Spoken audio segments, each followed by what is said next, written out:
कुठं चालली फिरायला? काय अगं मयूर, सांग की. खरं सांगू, खरं सांग. माहेरी चालली. हा? 103 वर्षाचे वडील आहेत माझे, त्यांना आंघोळ घालायला चालली मी. चल.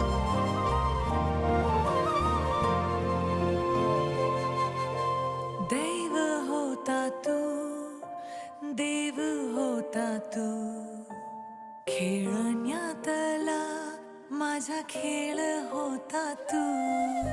शहाणी होते मी, वेडा होता तू, माझ्यासाठी का रे सारा खर्च केला